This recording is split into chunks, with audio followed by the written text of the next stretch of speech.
চলছে ত্রিপুরা বনমিত্রদের সংগঠনের ডাকা আজকের ডেপুটেশনে দলে দলে যোগ দেন। অল ত্রিপুরা বনমিত্র সংগঠনের ডাকা আজকের ডেপুটেশনে দলে দলে যোগ দিন।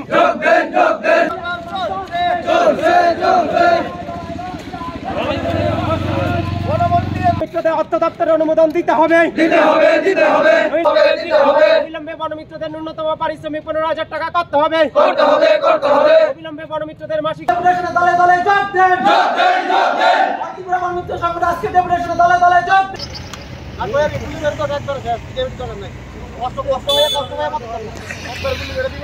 আজকে আমরা এসেছি বনমিত্র থেকে বনমিত্র পোস্টে আমাদের ত্রিপুরা রাজ্যে 2021 সালে জুলাই মাসে 1200 বনমিত্র পোস্টে আমাদের তৎকালীন প্রাক্তন রাজ্যের মুখ্যমন্ত্রী তথা বিপ্লব কুমার দেব বর্তমানে লোকসভা সাংসদ আমাদেরকে নিয়োগ করেছিলেন 3180 টাকার বিনিময়ে। বর্তমানে আজকে সেখান থেকে আমরা 4840 টাকা দিচ্ছে মাসে 20 দিন করে। বর্তমানে আমাদের মুখ্য দাবি আমরা 4840 টাকা দিয়ে আজকে রাজ্যের শিক্ষিত বেকার যুবকদের বাঁচার মতো কোনো পরিস্থিতি নেই। তাই আমাদের একান্ত দাবি আমাদেরকে অর্থ দপ্তরের অনুমোদন দিতে হবে এবং আমাদেরকে ন্যূনতম বেতন মাসে 15,000 টাকা করতে হবে এবং আমাদের অর্থ দপ্তরের অনুমোদন দিতে হবে। তার জন্য আমরা একাশনে ডেপুটেশনে মিলিত হয়েছি।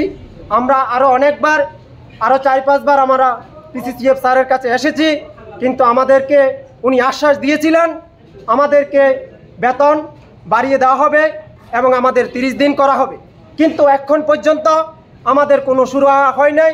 তাই আমাদের যে পরিস্থিতি হয়েছে আমাদের না খেয়ে মরার মতো পরিস্থিতি শুরু হয়েছে। তাই আজকে আমরা স্যারের সঙ্গে দেখা করেছি। আমাদেরকে লিখিতভাবে সিদ্ধান্ত করে দিতে হবে। যদি আমরা বনমিত্রদের বাঁচার গ্যারান্টি সুনিশ্চিত না হয় তাহলে উনি লিখিত দিতে হবে, আর না হয় আমাদেরকে বনমিত্র থেকে বাদ দিয়ে দেওয়া হোক, তাও আমরা রাজি। কারণ এই টাকা দিয়ে আমাদের বাঁচার মতো কোনো রাস্তা নেই। তাই আমরা স্যারের সঙ্গে দেখা করতে এখানে